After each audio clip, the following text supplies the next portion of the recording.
Welcome to the Kromlech Deep Dive. My name is Pavel Makal. I'm the PR manager at Perun Creative, and today I will introduce you to various gameplay elements of Kromlech in greater detail. Kromlech is an action-adventure RPG set in a dark, low-fantasy world influenced by Celtic mythology and aesthetics. The game also has roguelite elements, but more about them later. Here you can see our hero Kromlech walking towards the village of Letrek, the first of many settlements you will encounter on your journey.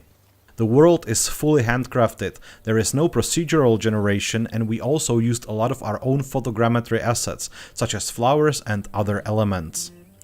The size of Kromlech is inspired by old-school RPGs such as Gothic. We didn't want to make a huge but mostly empty open world.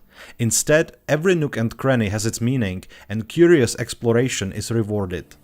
Our game map is also very vertical. There is a lot of deep caverns and crags, but also high mountains with beautiful vistas. Meet Paladix, the village druid. You can trade various resources with him, but he can also help you craft all kinds of brews to help you on your journey.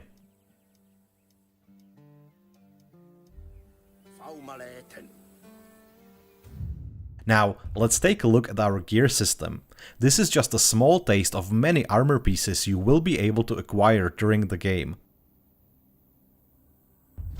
You can mix and match to your heart's content, and every piece of equipment can also be upgraded with special inscriptions.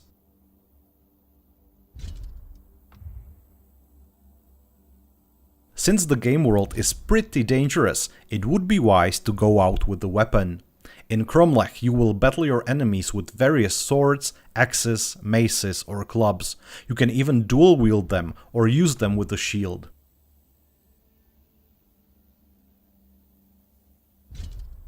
Okay, now our hero looks like something straight out of a horror movie. Let's put on something more fitting for a Celtic warrior and head out of the village. Even though Kromlech is a fantasy game at its heart, the environment, houses and civilian clothes were researched and consulted with historians to portray life in Celtic settlements in Central Europe some 600 years before Christ. Now, let's talk a bit about our combat system. Kromlech enters a small camp inhabited by a group of basic enemies we call bandit scum. As you can see, they don't have any meaningful armor and they can be disposed of pretty easily using just simple fast attacks called small strikes. Good riddance. But this is going to be a bit more challenging. This creature is called a lurg. He is pretty strong, but this particular specimen is also heavily armored. As you can see, small strikes don't cause any damage aside from filling his stagger bar and also your so-called heat bar. This is the moment our very own combat system comes into place. We call it RTL, short for right, torso, left. You see, the heavy attacks or big strikes can be aimed in the desired direction, so you can hit enemies' weak points or attempt to destroy a piece of armor and make a new weak point. Armor placement on enemies is randomized, so you need to observe them and choose the best approach. Keep in mind that if you destroy a piece of armor on an enemy, you won't be able to loot it later. One of the cool features of our combat system is that some enemy attacks are based on their equipped armor. For example, if the lurg has a pauldron, he might perform a very nasty shoulder charge. So even if you found a weak spot already, it might be a good idea to destroy his pauldron so he loses that ability.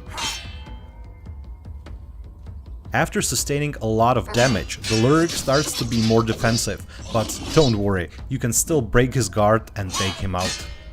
Combat in Kromlech is tactical, challenging, and ultimately rewarding.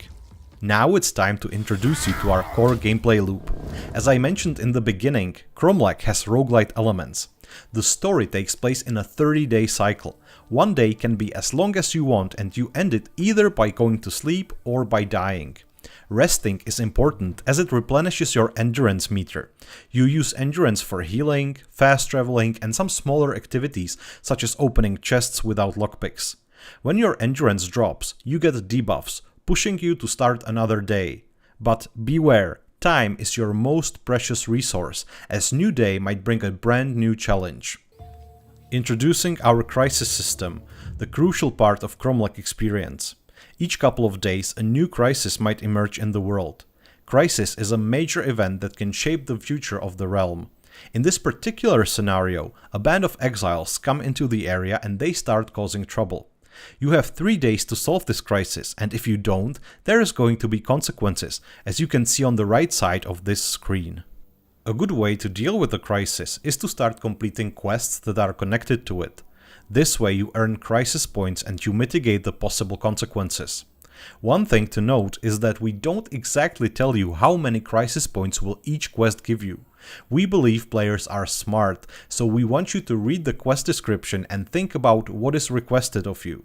In this particular quest, you are asked to kill 2 bandit leaders. Well, that will probably make a big impact, right? If you were, let's say, asked to bring 5 chicken breasts to Granny what's her name, you'd probably guess it won't help that much. But don't worry, we don't have those kinds of quests in Kromlech. The consequences you don't deal with become world scars, and they will be active for the rest of the current cycle, making the world subsequently more difficult. Bear in mind that you have limited time to deal with the crisis, so losing a day by dying or having to rest too early because you used up all your endurance for healing is not viable.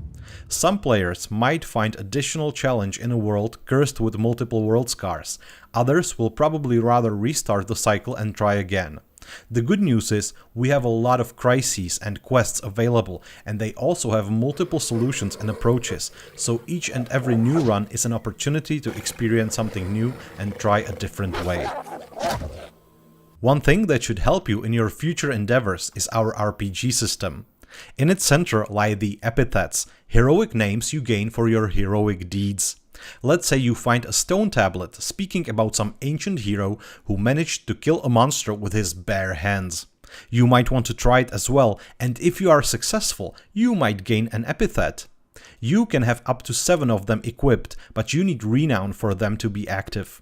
Renown is a special resource that can be gained, for example, by completing quests, but you can also lose it for dying or failing some other way. You strive to be as renowned as possible, because high renown means more epithets active, which in turn makes you a mighty hero. Losing renown will hurt you, because you will feel it immediately by also losing various bonuses. Other parts of our RPG system are various skill trees, combat techniques, and also war paints you can combine for powerful bonuses. If you unlock them, they carry over to next playthrough. There is a lot more to share with you. The world of Gwern is packed with secrets, dungeons, rifts, gods and demons, and most importantly, adventures. We can't wait to show you more. Until next time, take care.